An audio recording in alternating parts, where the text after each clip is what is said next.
Bentornati, siete di nuovo in compagnia di Laura Croce. Stiamo tornando a Treviso per chiacchierare e conoscere più da vicino un altro elemento della squadra di iHome. Infatti, questa volta siamo in collegamento con Fabio. Ciao Fabio. Buongiorno. Allora Fabio, che cosa fai esattamente all'interno della grande famiglia iHome? Allora, noi gestiamo tutto quello che è la pulizia degli appartamenti, andiamo a fare i controlli di quando l'ospite esce e ci occupiamo di tutta la gestione delle lenzuola e degli asciugamani. Fabio, fino a qualche anno fa, diciamo prima del 2020, l'aspetto della pulizia forse veniva preso un pochino sotto gamba, almeno così poteva essere percepito dalla clientela, almeno fino a un certo punto, perché poi ognuno di noi ovviamente ci tiene alla pulizia. Però nel 2020, causa Covid, questo aspetto ha avuto molto risalto, soprattutto quando si parla in termini di pulizia e di sanificazione. Credo che quindi questa cosa abbia portato anche del lavoro in più per te e per la tua squadra. Sì, ha portato sicuramente lavoro in più, noi ci siamo subito adeguati, abbiamo messo in campo dei protocolli in quanto la nostra impresa fa le pulizie negli studi medici e dentistici, quindi i nostri protocolli erano già un po', come posso dire, pronti per essere un po' standardizzati anche a questa tipologia di attività.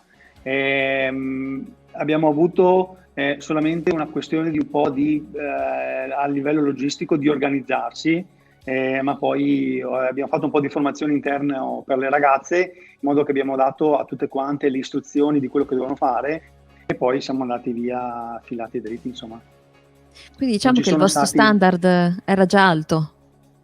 Sì, il nostro standard era già alto perché abbiamo sempre avuto clienti che hanno sale operatorie, quindi noi abbiamo solamente portato la nostra esperienza all'interno della IOM.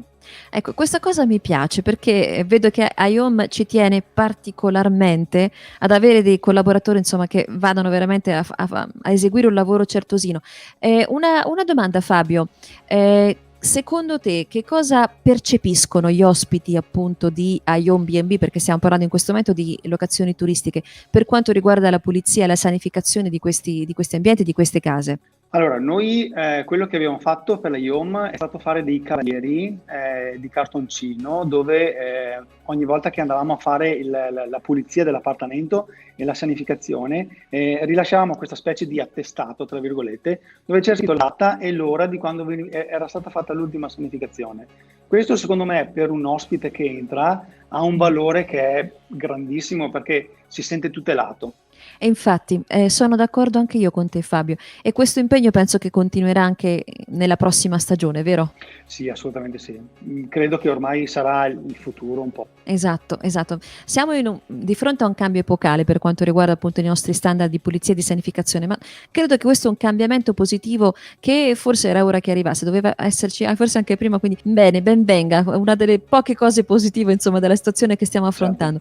Fabio, io voglio augurare a te e anche alle ragazze che fanno Grazie. parte della tua squadra buon Grazie mille. lavoro e buona stagione. A presto Grazie Fabio. mille. Ciao, grazie.